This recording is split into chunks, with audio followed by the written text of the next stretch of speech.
writings and the myths and legends surrounding St. Patrick. Now, Patrick's life and career is somewhat documented by himself. He writes a couple of books.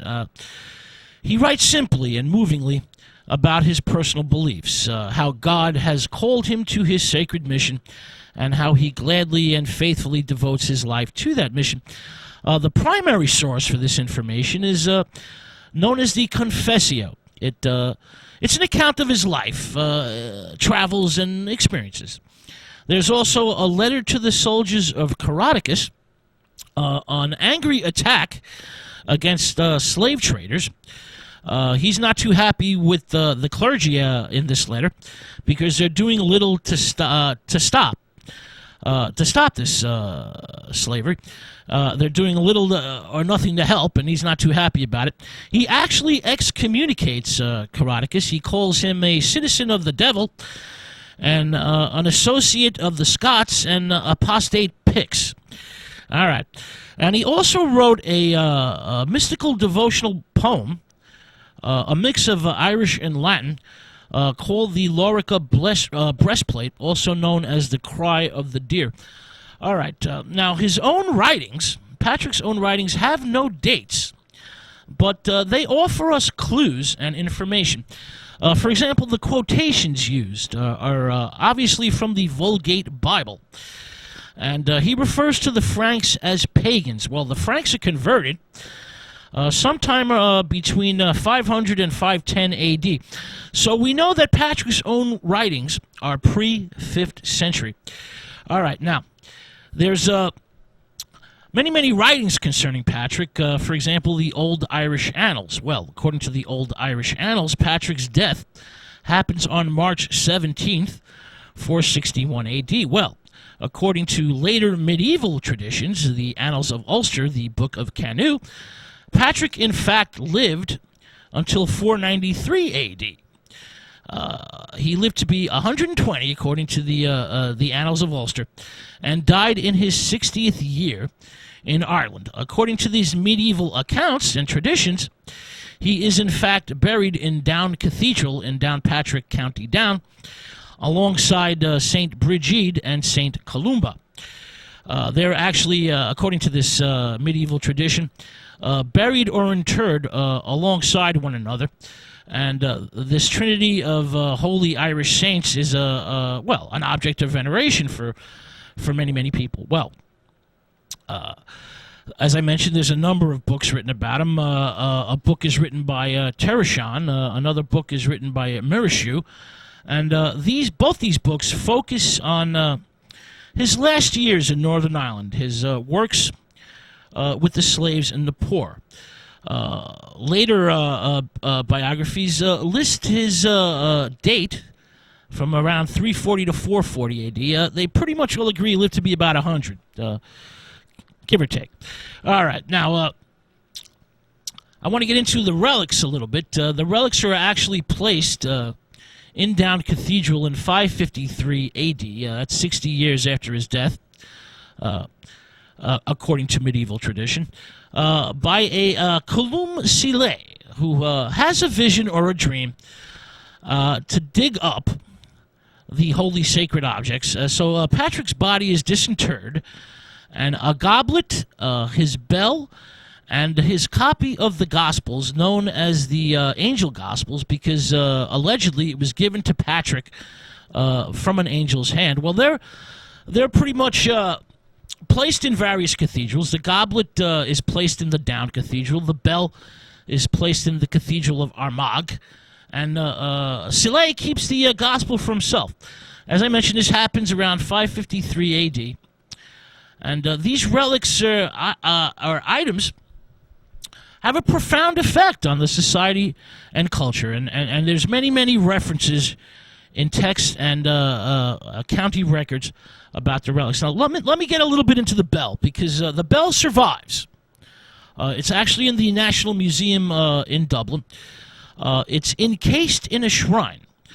It has a Viking artistic influence with intricate decoration in gold and silver. The bell is in fact iron forged coated with bronze and was hammered into shape. It's inscribed and very simple in design. Its rear is decorated with crosses, and on the handle is Celtic birds. It's known as the Bell of the Testament. Well, this bell is a very, very important relic, and there's actually debates and discourses and interfighting in the church about who should have the bell. All right, now let's get a little bit into the legends. All right, let's get into perhaps the most famous of St. Patrick's legends, the banishing of all snakes from Ireland. Well, according to this legend, Patrick chases the snakes into the sea with a staff. He's, in fact, been under serpentine attack during his 40-day fast at the top of a hill. Well, the story about him chasing the snakes out of Ireland is at the core of his mission and sainthood. Snakes are symbolic of paganism, the old ways, the old gods, because the serpent was sacred to the Druids, and the staff is symbolic of Christianity, the conquering ideology. The staff devours, engulfs, destroys the old religion, the old ways, the old gods. Now, the reference here is obviously Exodus, Moses and Aaron, and their struggle with the Pharaoh's sorcerers. Aaron's staff, as well as the staff of the Pharaoh's wizard, morphs into snakes, and they do battle. The Hebrew snake prevails and devours the other pagan snake. All right, well, the facts are that Ireland never had snakes or serpents. They can't migrate across the open ocean. It's just not possible. They do have some sea snakes in the area, though, and the common lizard is the only reptile known to be in Ireland. Now, there's another legend concerning Patrick and snakes. That's at the Loch Derg, the Red Lake in County Donegal. Now, Patrick kills a giant behemoth of a snake at this lake, and the snake's blood allegedly turned the water red. Now, let's get a little bit into Patrick's walking stick. It's known as the dead ash walking stick that grows into a tree. Now, he carries this stick with him for many, many years during his travels. Well, at a place called Aspartia, the Ash of Patrick, he thrusts it into the ground. He thrusts the stick into the ground, and it takes root and becomes a sacred tree, because his message, his dogma, takes so long to get through to the people that the stick becomes a tree. All right, so that's one of the legends concerning Patrick and his miraculous walking stick. Now let's get into the Shamrock Trinity parable. This legend is that Patrick teaches the Irish about the doctrine of the Holy Trinity by using the shamrock, the three-leaf plant. Well, the shamrock is in fact, or I should say was in fact, sacred during the pre-Christian era. It was sacred to the Druids. It was representative of rebirth and eternal life, the endless cycle. Its green cover, for example, and its shape was considered symbolic by the Druids. Well, he illustrates the Christian teachings of the Holy Trinity, three divine consciousnesses, or three divine persons, or three divine personalities, depending on your outlook, in one God.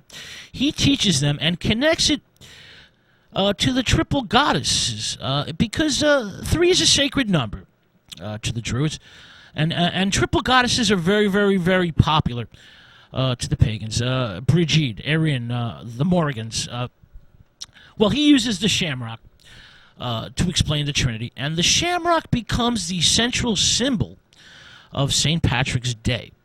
All right, now, when does sainthood happen for Patrick? Well, official sainthood happens in the early 17th century on the day of his death, 317. A Franciscan scholar known as Luke Wadding, who heads the Commission for the Reform of the Breviary, officially makes him a saint.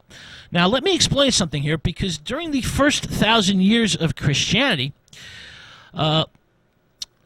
sainthood is a local matter.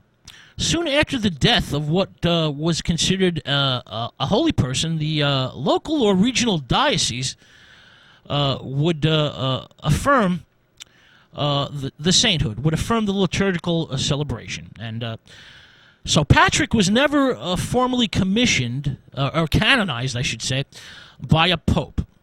However, he is among the list of saints declared a saint in heaven by various churches. For example, the Roman Catholic Church, the Eastern Orthodox, the Anglican, and the Lutheran Church. As I mentioned, the date of his death, March 17th, is when the holiday is observed. It's a holy day of obligation. You must go to church on St. Patrick's Day in Ireland. And to the rest of the world, it's a celebration of Ireland itself. St. Patrick's Day is both a liturgical and secular party on a grand scale. All right, with that thought, we're going to take another musical break. We're going to come back in just a moment. This is Dennis O.